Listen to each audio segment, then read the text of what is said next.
presenter at Sky Sports. I've been in broadcasting for 25 years, more than half of them at Sky.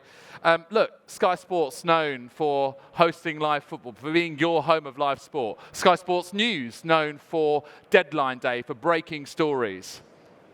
What about climate, though? Well, actually, I wanted to take a different course with my career at Sky. And instead of just simply, talking about all your usual kind of sporting metrics and things that, you get judged on as a presenter, whether you are a presenter who, does live football or you do Sky Sports News, you get judged on how many followers you have, what shows you present, what audiences they have, and how much you get paid. I have to say, after a while, I wasn't too interested in that. It just wasn't doing it for me. And about 5-6 years ago, I decided to plot a different course.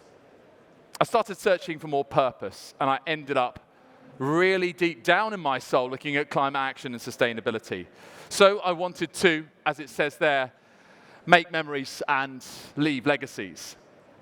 Now, I'm lucky because I've been at Sky, and Sky have a real baseline in this. We've been doing this, representing for climate, for environmental sustainability for almost 20 years now. You'll remember things like Rainforest Rescue or Ocean Rescue, Ocean Heroes, Sky Zero.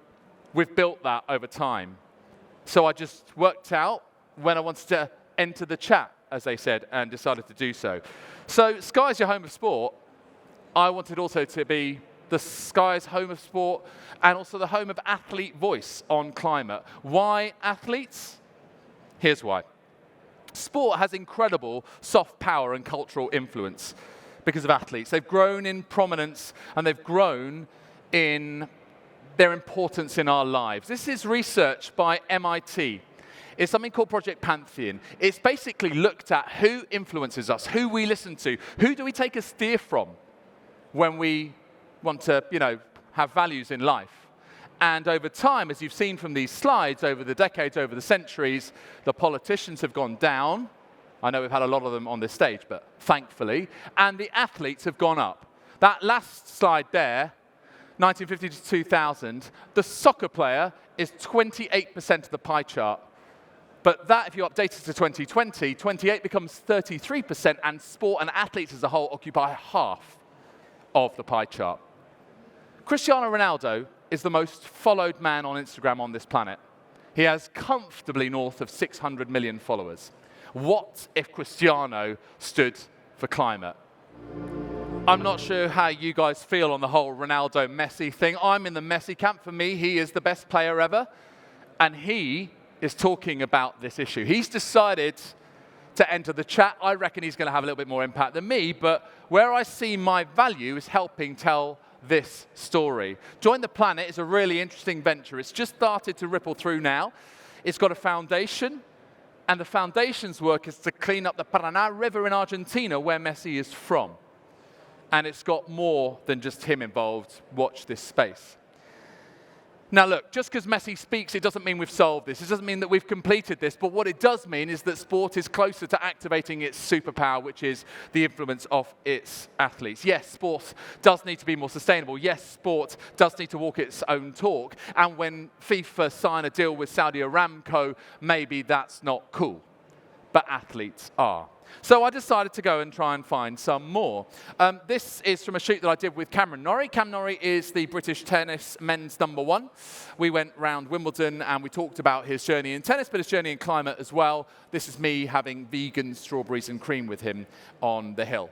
I've done this with a number of different athletes and tried to do it in compelling and engaging and fun ways. Ben Mee is a Brentford footballer in the Premier League. He loves EVs. So we spoke to a Formula E team called Envision Racing. They were building their first ever 2-seater Formula E car. They offered me the chance to do it, and I said, no, give it to Ben. And so we pinged a Premier League footballer around Silverstone for a few laps for a bit of fun. And it engaged the piece and the whole, the focus on EVs and the focus on electrification, the focus on reducing emissions came through the journey that we had with Ben, which was fun. These aren't just interviews, though. These are relationships. And this is what I like to do, is cultivate a community. It's not just come film with me and then bye. I try to kind of keep that going and guiding the athlete along. But it's not like they grow on trees. See, They're not just everywhere queuing up to talk about this, and there are barriers. The first is knowledge and it's education. They're not experts. Why should they be? They're athletes. But yet, when they talk about this on social media, on their own platforms, they get pelters for not knowing everything about this subject. It's a bit harsh, in my opinion. Also, there is the hypocrisy argument. It is perhaps the biggest boulder they have to face. How can you, as an athlete who fly around the world playing tennis or playing in the Champions League or competing in major tournaments, possibly stand for climate? Well, actually, the two things are not mutually exclusive. What do you want us to do? Just take our ball and go home? No, no, no. You have to work that out, use the platform, and be bold enough to say, no, no, no, yes, I know I've got a big travel footprint, but I care about this, I try and mitigate this, and here's the other things I'm trying to do to talk to you about what I really, really care about. So that's athletes. How about sport as a whole? I did a documentary 18 months ago. It's called Football's Toughest Opponent, which investigates the relationship between the beautiful game and the climate crisis, focusing on three key areas. The first is how football is impacted by climate change, be it extreme heat, be it flooding, and other climate impacts. The second is how football unwittingly or even wittingly contributes to its carbon footprint. And the third, and most importantly, is the good work that football is trying to do to address this problem. And believe me, there are really, really good stories here. So there are players, there are clubs, there are grassroots organizations, even in governing bodies doing good work. But it's even better if it's joined up, if it's collaborative, if it's strategic, if it draws all of that strength together and absolutely aces it, if it absolutely can. In the UK, we're generally trying to do this. And so we had a go last year and this year with something called Green Football Weekend. Green Football Weekend was basically an attempt to bring the football industry together in the UK and tell fans, here, you can be part of this. Let's gamify this. You can sign up for your club and score green goals by taking on planet-protecting activities like turning down the thermostat, eating a veggie or vegan meal, ditching the car and walking to work or school or cycling or going by public transport. And those green goals will propel your club to the top of the table. And so we try to engage as many people as possible in this. Sky are a partner, TNT Sports as well in broadcasting are a partner, and many other people besides. And this is how it went. If you're wondering why halfway through that I've got a slice of orange in my mouth and I'm trying to say the word artichoke, it was one of the viral ideas that we tried, which is called the Veg Wedge Challenge. You and a partner, one of you has the wedge in your mouth, the other one is listening, and the one with the wedge in the mouth has to try and say the name of as many football teams as vegetables as possible. And it was Sky versus TNT, and Sky won. Not that that's important, but we did. We got Peter Crouch and Joe Cole involved on the other side, myself and my colleague Joe Wilson on our side. We have to try and popularize this. We have to try and make this accessible and make it fun. Not just football, though, doing the good work. There's plenty of other examples within sport. Sail GP. Now, they can't say this because the lawyers will come for them, but I can, which is that they're basically like the Formula One of sailing. Think of a who's who of sailing. You cannot move for Olympic gold medalists and world champions racing in national boats, identical boats that fly over the water, F-50 catamarans, close to shore in short form racing. It is actually really exhilarating, bizarrely, even whenever there's no wind. But they are powered by nature. They're an incredibly purpose-driven platform. And they really stand proudly as this new, engaging, emerging sport that really wants to represent for sustainability of all kinds, not just climate, but we're talking gender equity, we're talking inclusion, we're talking diversity. They think about better sport and better planet. That's how they frame it. So that is Sail GP. They also have, as part of the way their sport is organized, they have the race for the win on the water. They also have something which is called the Impact League, and that is the same athletes who race on the water, like Sir Ben Ainsley and Hannah Mills and Tom Slingsby and Pete Burling, these amazing, brilliant sailors, are audited, they're scored on their sustainability credentials as well. And believe me, the best way to get an athlete caring about something is to put something on the line and make it competitive. And they've had stewards' inquiries about this kind of stuff. The last Impact League, the winning team got around 1,200 points, which was 5 points more than the second place team. That's Denmark celebrating New Zealand, where stewards' inquiry after stewards' inquiry after stewards' inquiry, they didn't want to accept the result. That, for me, is impact. ATP, that's of course the men's professional tennis tour. And they have developed the Carbon Tracker. It's a player-facing app where players get to log their travel and then try and offset their travel and learn about their travel and engage on this topic, which of course the biggest nut to crack when it comes to carbon emissions. The top 3 in this player-facing app then gets to split a $100,000 prize fund and set it to an environmental project. And the top 3 this year were Mackie McDonald, who is a top 50 American tennis player, Ben Shelton, US Open quarter-finalist of last year, and Cam Norrie, who I mentioned before. Not just those, but also McLaren, who I have to say are absolutely outstanding. They are best in class, certainly when it comes to Formula One, certainly when it comes to a racing team. Here's just some of the things that they've been up to. They have a sustainability strategy. They've had it for some time. They do sustainability reports, 22% reduction in greenhouse gas emissions, 9% decrease on air freight. We know that for Formula One, the carbon emissions are not the cars going around in circles. They're not. That's 0.7%. It's the business travel. It's getting the teams around the 24 race season as it is this year. They are leading their peers in lobbying for sustainability to be excluded from the cost cap. Formula One teams have a limit on how much they can spend. And right now, they've got to choose between performance and sustainability. If that's the case, performance will always win. You're never going to make your car slower. If you can exclude sustainability from the cost cap, that means you can go to town on that. You can have these impacts. They've researched the development of a truly circular Formula One car. They've got 2 electric motorsport teams in Formula E and Extreme E, and they've got a really amazing climate contribution program where McLaren and their partner ecosystem have helped 3 causes. There they are: Great Barrier Reef Foundation, Momback, and Undo. And actually, as part of this, we told the story of one of these projects. So off the back of the Melbourne Grand Prix, Oscar Piastri went to the Great Barrier Reef to find out about the amazing work the foundation are doing there, but how McLaren can help them scale at pace the solutions that they're finding. Here's how it went. Okay, so because that was on Sky Sports News, I couldn't go full Attenborough on my audience. You've got to bring it back to the racing, hence the resilience piece on Oscar. And Oscar is really interesting. He's open, he's learning, he's getting used to the lingo. He wants to represent, but you've got to be so careful with these athletes. You don't want to flummox them, you don't want to overwhelm them. Let's guide that journey, and I believe that this young man could be really, really impactful in years to come. So we've got a great opportunity here with sport, but it's not a given. It's only a potential. When I used to go to sports sustainability events in the early sort of years of my journey, I could bet my bottom dollar and my entire mortgage and everything that someone would mention Nelson Mandela and the speech made at the inaugural Laureus Sports Awards, World Sports Awards in 2000, where he said this: "Sport has the power to change the world. It has the power to inspire. It has the power to unite people in a way that little else does. It speaks to youth in a language they understand. Sport can create hope where once there was only despair." He's right, of course he is.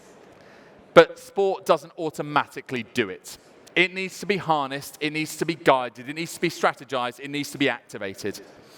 And I think that is part of my work, and it's incumbent on all of us in sport to try and do what we can to ultimately do all of this. Supporting our athlete advocates, helping the bigger stakeholders really make optimal decisions and make sport really part of this movement and drive it forward, because if it can, the impact that it can have is utterly unrivaled. That's it from me jabbering on stage on my own. I think it's time to get an athlete involved. I'm really delighted to welcome to the stage a man who is growing in this space. He is a current footballer at Wycombe Wanderers. He's also the PFA's first sustainability champion. Ladies and gentlemen, please welcome David Wheeler.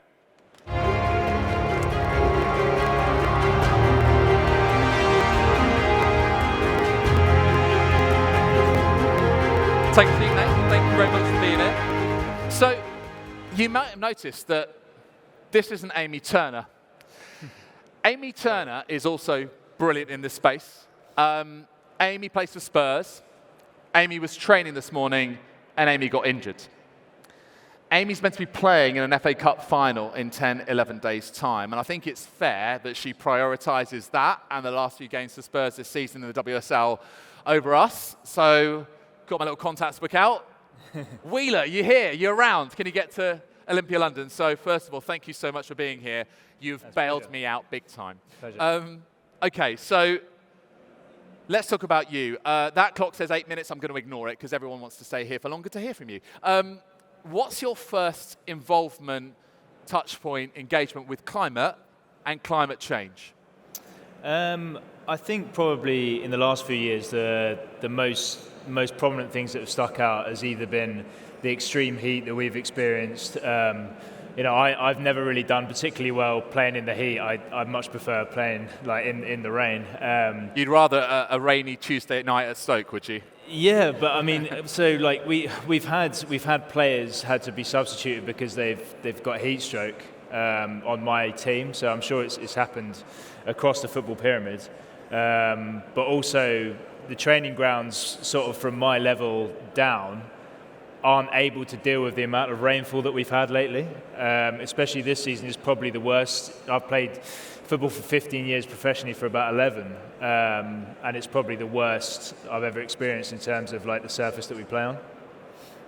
I think it's one of those things that really strikes me when I talk to fans about this. So they support their club. Maybe it's Liverpool or Manchester City or Arsenal or Spurs or one of the big clubs. But also maybe it's their local club. Maybe they also go and support their local club. And I can guarantee that local club has had games postponed over the last few seasons, and it's getting more and more the case. In terms of athletes and their voice, because obviously I focused a lot of that on that in the keynote, do you chime with what I was saying there a little bit? What are your experiences of, speak to your peers about, the blockers to more athletes representing for this cause, the hypocrisy argument and all of that? What's your take on it, David? I was quite fortunate in some ways that I ended up going to university before I went into football, and so I kind of was exposed to these conversations from a much earlier age and learnt a lot more about it. But a lot of these lads, they'll go into academies at a very young age and they'll just go all the way through and never really learn too much about it. But most of my teammates, and I think most footballers, are definitely aware of the problem and they definitely know it's a serious issue. But yeah, I think one of the biggest things is feeling like either you need to be perfect so that you don't get labelled a hypocrite, and also the worry that, like you mentioned before, that we don't know enough. I certainly don't feel like I know enough still. There's just so much to know. But sort of knowing that you don't have to be, or being told that you don't have to be perfect, or you don't have to know everything in order to use your influence. I mean, the research we saw earlier, it still amazes me that is the case, that footballers are more influential than politicians in society. So if we can, engage more footballers, especially ones right at the top of the pyramid, then it's going to have a massive impact on climate action. What's your view? Give us your assessment on how football as a whole is doing to try and tackle climate change and be responsible, a good actor in this space. I think it's doing probably as bad as it could be doing, to be honest. Oh, fierce. Pretty, okay, all right. Go for it. Tell us why. Where do you start? From the obvious, you look at FIFA and the moral bankruptcy that they seem to display, year by year. You see the latest deal that they've made with one of the biggest oil firms in the world called Saudi Aramco, which is kind of flies in the face of everything that anyone else is trying to do in this space. You've got Premier League clubs, flying half an hour down the road, which would be like an hour and a half, 2 hour journey on the road, which is not. There's no scientific basis for doing that as much as the sports scientists. And you as an athlete say that. Yeah, you're saying there's no benefit. No. The extra rest, you get to bed earlier because you fly.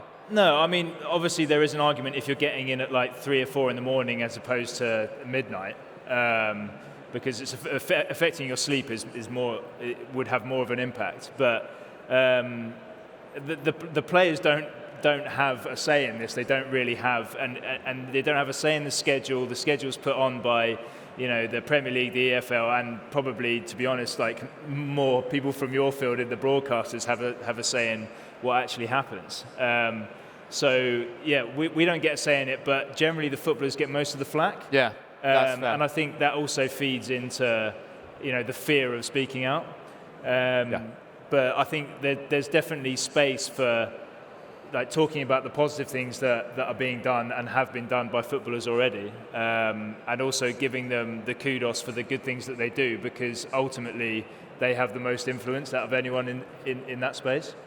We were at a conference yesterday called the BASIS Conference. It's the British Association for Sustainable Sport, and one of the speakers was Chris Boardman, Chair of Sport England, great cyclist in his day as well for Team GB, and he said we need to find a Marcus Rashford of climate. Marcus Rashford, obviously Manchester United forward, who made a government U-turn twice on child food poverty and on policy there, and using the power of his socials. I agree with that. Also, I think actually we need 10 of them. We need people like yourself, and I think the part of that is that kind of anecdotal, word of mouth, that you have with your teammates. Tell us a little bit about what you do at Wycombe, David, to try and spread the word and get more people into the climate conga line, as I like to call it. Yeah, probably for most people, for me, it started out small, trying to change lots of things in my own life, and I had a similar approach at Wycombe, where it was just looking at the sort of low-hanging fruit and the things that we could change right off the bat. So whether that was, getting everyone a reusable bottle, so that they and getting drinks fountains, so that whenever they go into the gym or the cafeteria, they can just refill their bottle, or the same with shampoo. We'd have 20 bottles of shampoo, everyone would have one each, and now there's just a container in there. But it's kind of progressed as it's gone to now we have electric car chargers installed at the training ground. We changed the floodlights so they're more efficient. We have waterless toilet urinals, so that it's saving incredible amount of water. Robot mowers is another thing. You've gone all Forest Green Rovers on us, haven't you? Yeah, well, that's the model, isn't it? But yeah, it's kind of snowballed into a lot of the staff getting more engaged in it, and we've now developed a sustainability strategy, and done a survey with our fans that they've come back and said we need more communication on this, and so recently we've done a video which we're gonna put out there soon. Good. So it's kind of. Yeah, it just constantly snowballs, and more people seem to sort of want to latch onto the positivity. And I think I'm ironically, because I'm sitting on stage, but I don't necessarily like the spotlight very much, and I don't really tend to do many selfies. And one of our fans, because we were travelling up to Carlisle on the train instead of going on the coach for one of the first times that we've ever done it, and one of our fans was on at me about doing a selfie. I was like, oh, for God's sake, all right, I'll do one. I did a selfie, hated every second of it, posted it online, but it got really, really positive feedback, and got loads of people that were like, oh, wow, that's amazing, and way beyond the reach of Wycombe. So, yeah, it was really good. Can everyone after this come and ask David for a selfie, please? Partly to annoy him, but partly to kind of amplify that. Let's talk about your other roles. So you've got, you are the leader at Wycombe, there's no doubt about that, but also you are the PFA's first sustainability champion. And you have a role as Planet League ambassador as well. On that first role, so what does that involve, and what are your aims with that? Because that's a huge membership that you represent, around sort of 50,000 footballers. I mean, the potential there is really interesting. Yeah, also alluding to kind of what you were saying earlier about trying to find the next Marcus Rashford, or the next 10 Marcus Rashfords for climate change, is one of the big things I'm trying to do. Is we've recently done an education workshop on climate change and sustainability with professional footballers. We've done a couple of those recently, and I'm trying to get a community of footballers together, so that if we ever want to speak out about anything, whether it be when we called out the FIFA Qatar World Cup, saying that they're going to be fully carbon neutral. Yeah, saying they're carbon neutral, which was obviously nonsense. Obviously nonsense. Yeah. Using dodgy carbon offsetting. But if you have a block of footballers, it's the classic strength in numbers. I mean, it is a union. It is a players' football union, but we've never, I don't think, as players, used it in the sense that it's traditionally used in so many other sectors. But again, alluding back to what we were saying earlier, the power that just one Premier League footballer has but a block of Premier League footballers or a block of footballers across, like all the leagues, is gonna permeate through certainly this country, but probably worldwide as well. And across the leagues and across different sports. And I think this is the thing about athletes. I was telling you before about, taking care of athletes, trying to guide them on their journey, trying to help them with their voice and what stories they want to tell. But also, one thing that really helps is creating and curating that community, because it can feel really lonely out there. And when athletes are with other athletes, then they are more ready to speak. It's my experience of it. Planet League. Planet League is a fan engagement platform. It gamifies climate action to get fans involved. And it's something that I think is a great leveler, because you can talk about specific focuses like food waste or things to do with travel. I think you've been involved with a couple of projects. I think Northampton was involved with food waste. Arsenal also had a big activation recently. Interestingly, the activation with Arsenal got 3 times more engagement than the entirety of Green Football Weekend. Arsenal are good at this, and I think that it makes us realise we can do better on GFW, and we'll be trying to drive that in years to come. But also, how in sustainability we talk about scopes 1, 2, and 3. In Planet League, you talk about scope F. What's that all about? So it's essentially fans, and obviously teams like Arsenal, teams like Man United, the top teams in the Premier League will have fans all over the world. So if they're being seen to sort of promote sustainability and showing that their fans are doing green activities, then you might have fans in wherever, like Venezuela, who support Man United, who are then like inspired to do things in their local area. And believe it or not, even Wycombe has like this worldwide Wycombe phenomena, which our owner likes to talk about. But we do have fans a lot of fans in South America. South America. I love that. For some reason, potentially because we like to park the bus quite a lot. It has. Even a club like Wycombe in League One has the possibility to reach a kid in South America and influence their behaviour and how they go about everyday life. And I think that is a power that isn't to be like turned away from. And it can be measured, through social metrics and things like that. It's this idea, I suppose, of carbon footprint versus climate shadow, as they call it. Last couple, before we wrap up, I'm really fascinated by athletes and their makeup, their mindset. What specific traits do you think make an athlete really apt for this challenge and for taking a leading role in one of the greatest challenges that we face as a human race?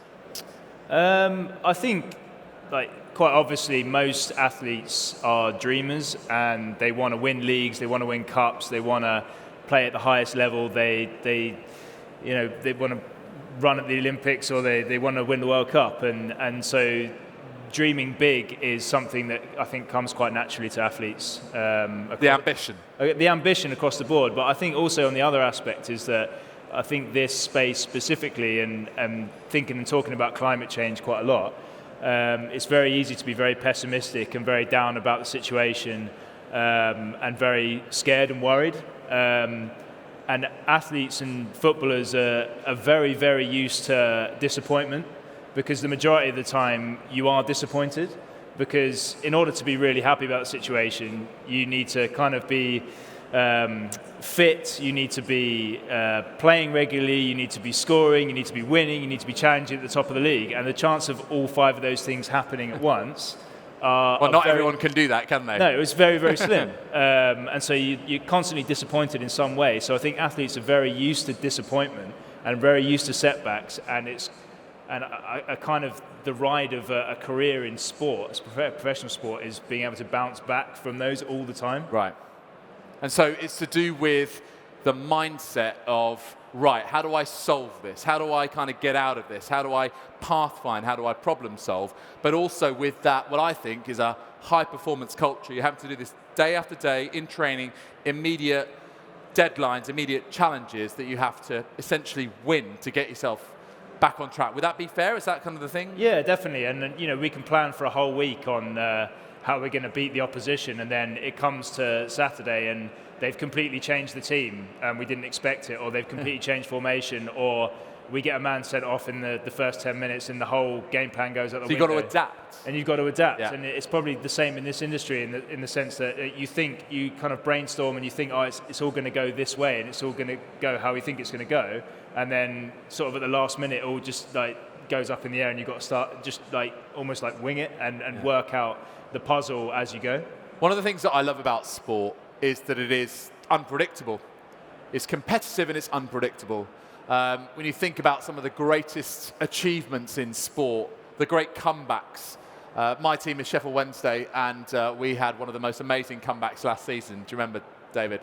Yeah. 4-0 down after the first leg of the playoff semi-final. Sorry, indulge me just this for one moment. Against Peterborough United. Came back to win the second leg 5-1, through to Wembley, beat Barnsley in the 123rd minute of the final at Wembley. So football has this amazing power to create these moments. Sport has this amazing power to create these moments, these stories, and especially around the lines of a comeback. And I think that, that is a useful metaphor for the challenge that we face right now.